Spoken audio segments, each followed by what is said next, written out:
Cumprimento a amada igreja com a paz do Senhor, amém?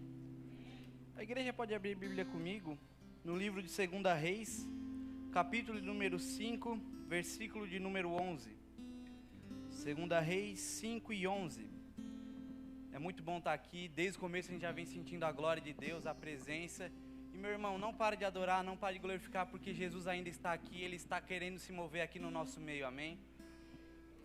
É muito bom estar aqui, ainda mais com meu pai como pastor. E em vez dele tranquilizar a gente, porque a gente já fica um pouco nervoso por estar numa igreja desse tamanho, lá na Linha Batista a gente já fica nervoso. A Linha Batista é uma igreja que é metade da metade dessa, e a gente já fica nervoso quando a gente vai pregar, quando a gente vai orar, quando a gente vai trazer uma palavra. E em vez dele tranquilizar, ele pega e fala: ah, Juninho acabou de se formar em bacharelado, que tem mais bacharel aqui. Aí que a perna treme, aí que eu quase falei: não quero mais, passa para outro. Chama logo o Juca e deixa ele pregando. Mas acredito que Deus permitiu eu estar aqui, é porque Deus tem algo para falar. E se eu for esse interlocutor, esse porta-voz, não tem como eu estar mais feliz. 2 Reis 5 e 11, que nos diz assim: Naamã, porém, indignou-se muito, e foi dizendo: eu pensava que ele certamente sairia, se poria em pé, invocaria o nome do Senhor seu Deus, moveria a mão sobre o lugar infectado e me curaria da lepra. Essa passagem é uma passagem muito famosa para todos os cristãos, a cura de Naamã o leproso. Antes de eu, de fato, entrar nesse versículo que eu quero encabeçar, vamos dar um pouco de contexto. No versículo 1 desse capítulo, a gente vai observar algumas qualidades de Naamã, algumas características a qual o escritor atribui a ele: um homem valente, um homem de respeito, um homem honrado.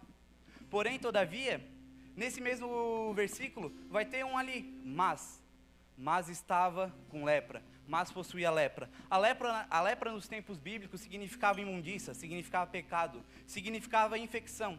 Tanto que qualquer objeto que aquela pessoa tocava se tornava infectado, se tornava algo impuro. Naamã era um homem valente, era um homem importante naquele reino sírio. Talvez Naamã, como uma pessoa importante, tenha chamado várias pessoas para tentar ajudar, tenha chamado alguns curandeiros, tenha chamado alguns sábios, alguns adivinhos, mas nada daquilo foi capaz de curar a sua lepra. Porém, tinha a sua serva. Sua serva era uma serva israelita, do povo de Israel. Ela falou para a mulher de Naamã: certamente, se Naamã se colocasse diante do profeta que há em Samaria, ele o curaria. Naamã, quando ouviu aquilo, foi direto ao seu rei. Seu rei, sem pensar duas vezes, sabendo que Naamã era uma pessoa importante, mandou uma carta ao rei de Israel, dizendo que ia enviar Naamã para que ele o curasse. Só que o rei de Israel enfrentou aquilo como um tipo de afronta, como um tipo de enfrentamento. O rei pegou e falou: eu por acaso sou Deus para fazer viver, para fazer morrer? Eu tenho o poder de curar ele daquela lepra, e rasgou suas vestes. Porém o profeta Eliseu, que estava lá, ele ficou sabendo quando o rei rasgou suas vestes e falou: por que o meu rei está rasgando as vestes? Deixa aí vir esse homem e ele vai saber que há profeta em Israel.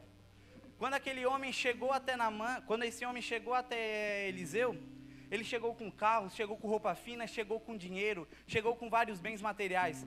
Mas o profeta Eliseu não quis saber nada disso, nem se deu ao trabalho de falar com Naamã. Ele simplesmente, o Naamã chegou na casa dele, não chegou nem a entrar, chegou na porta. E Eliseu mandou um mensageiro para ele e disse: vai e lava-te 7 vezes no Rio Jordão. Naamã ficou indignado com aquilo. Naamã achou aquilo uma afronta, pegou e falou: como assim? Eu, um comandante de um exército poderoso, vou me humilhar? O que eu quero trazer para a gente aqui hoje é que Naamã precisava de algo. Naamã buscou algo. Naamã fez uma grande travessia para conseguir algo, mas ele quase não recebeu aquilo. Sabe por quê? Porque não quis deixar o seu orgulho de lado, porque não quis se humilhar, porque não quis tirar sua capa de comandante do exército e se limpar naquele rio sujo. Sabe o que acontece muitas vezes na igreja de hoje em dia? Não me refiro somente à minha geração, porque é muito fácil. Muitos vêm aqui e falam somente da minha geração, mas isso está acontecendo em todas as gerações aqui presentes. Muitas pessoas não querem se humilhar mais para receber aquilo que Deus tem. Muitas pessoas não querem se humilhar mais para receber aquilo que Deus prometeu. Naamã falou: não, eu não vou fazer isso aí não é coisa para mim. Sabe o que acontece? Muitas das vezes você tem uma promessa, muitas das vezes você tem um objetivo, mas você não alcança porque você não é capaz de desempinar o seu nariz e aceitar o processo. Muitos de nós não aceitamos o processo de Deus. Sabe por quê? Porque o processo é doloroso, o processo é humilhante e a gente não quer mais se humilhar. A palavra de Deus fala: se o meu povo, que se chama pelo meu nome, se humilhar e orar, eu curarei a sua terra. A Bíblia também vai falar uma coisa pra gente. Se a gente, a gente fala que os humilhados serão exaltados, não é bem exatamente isso que está no texto. O texto fala que aqueles que se exaltam serão humilhados, mas aqueles que se humilham, aí serão exaltados. Posso falar uma coisa? Você quer receber aquilo que Deus tem para você? Você quer receber aquilo que você tanto pede para Deus? Se humilhe e aceite o processo. A gente não vai receber nada se a gente não se humilhar e não aceitar o processo. Naamã, quando ouviu aquilo, ele falou: eu pensava que ele certamente sairia, se poria em pé, invocaria o nome do Senhor seu Deus, moveria a mão sobre o lugar infectado e me curaria da lepra. Naamã achou que não teria que fazer nada. Naamã achou que só teria que ir até a casa daquele profeta e que o profeta ia chegar, colocar na mão e estar infectado e seria curado. Muitas vezes é o que acontece nessa igreja, não nessa igreja, mas com os crentes em geral. O que acontece é que a gente pede algo para Deus. Talvez a gente receba uma profecia dizendo que você vai ser um grande pregador, que você vai ser um grande cantor, mas a gente não faz absolutamente nada para concretizar isso. A gente muitas vezes cruza nossos braços, senta e eu vou ser um pregador e é isso. Aí você não recebe uma oportunidade. Outro culto, você também não recebe uma oportunidade. E aí você vai questionar Deus: você não falou que ia ser um grande pregador? Você não falou que ia me usar? A questão é: como é que Deus vai te usar se você não dobra o teu joelho para orar, para buscar a palavra? Como é que Deus vai te usar se você não abre a sua Bíblia? Como é que Deus vai te usar se Ele não estiver aqui domingo na escola dominical para aprender sobre a Bíblia?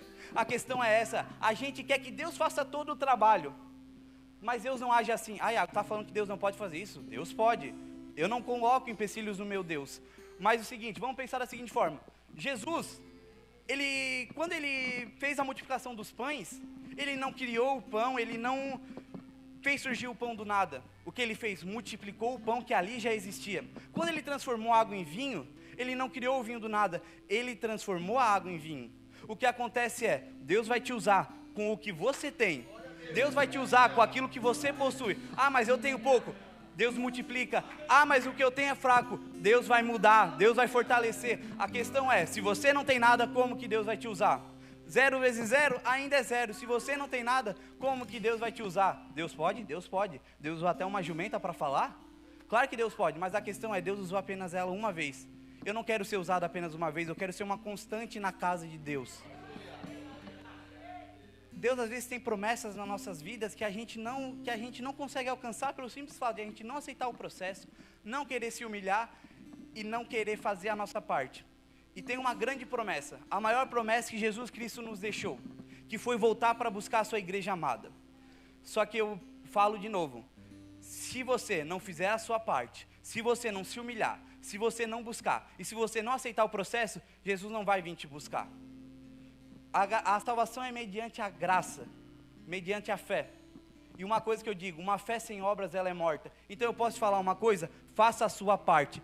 Que Jesus não está aqui atrás de morto, que Jesus não está aqui atrás de pessoas que ficam sentadas no banco fazendo absolutamente nada. Se você está aqui, dá um glória a Deus. Se você está aqui, dá um aleluia, mas venha adorar a Ele, porque Ele é digno de toda a honra e de toda a glória. Entrega essas palavras no nome do Senhor Jesus, amém?